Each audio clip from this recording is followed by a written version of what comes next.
যুদ্ধের শব্দ অনেক দূর পৌঁছে যায়, তার চেয়েও দূরে পৌঁছে যায় তার নীরবতা। সেই নীরবতা আজ ছেয়ে আছে ইরানে। অনেক স্টেডিয়াম, জিমনেশিয়াম, পাড়ার মাঠ, অনেক তরুণের স্বপ্ন থমকে দাঁড়িয়েছে। তেহরানের এক পুরনো কুস্তি ঘর, সন্ধ্যার পর এখন আর ভিড় জমে না। যে মাদুরে একসময় স্বপ্ন বুনতেন তরুণরা, সেখানে আজ ধুলো জমে আছে। ইরানের কুস্তি শুধু খেলা নয়, জাতীয় গৌরবের অংশ। একসময় যেখানে ঘাম আর চিৎকারে বাতাস ভারী হয়ে উঠত, এখন সেখানে শোনা যায় ফাঁকা ঘরের প্রতিধ্বনি। ফুটবল মাঠেও একই গল্প। একসময় লাখো মানুষের স্বপ্নের প্রতীক ছিল। গোল হলে শহর কেঁপে উঠত আনন্দে।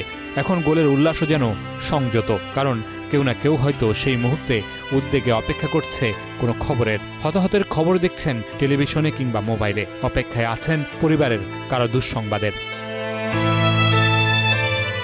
সবচেয়ে নিঃশব্দে আঘাত পেয়েছে শিশুদের স্বপ্ন। যে ছেলেটা নতুন বুট কিনে প্রথমবার মাঠে নামার কথা ভাবছিল, সে এখন পরিবারের পাশে বসে টিভির পর্দার খবর দেখে।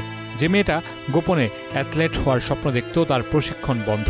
সাম্প্রতিক বছরগুলোতে ইরানের নারী ক্রীড়াবিদরা সাহস করে এগিয়ে আসছিলেন, কিন্তু যুদ্ধের ছায়া তাদের পথ আরও কঠিন করে দিয়েছে। তবু পুরো ছবিটা অন্ধকার নয়। সন্ধ্যার পর এখনও কিছু কিশোর ধুলোমাখা মাঠে বল পায়ে নেমে পড়ে। ভাঙা গ্যালারির পাশে দাঁড়িয়ে কেউ একজন বলে ওঠে, একদিন সব ঠিক হবে।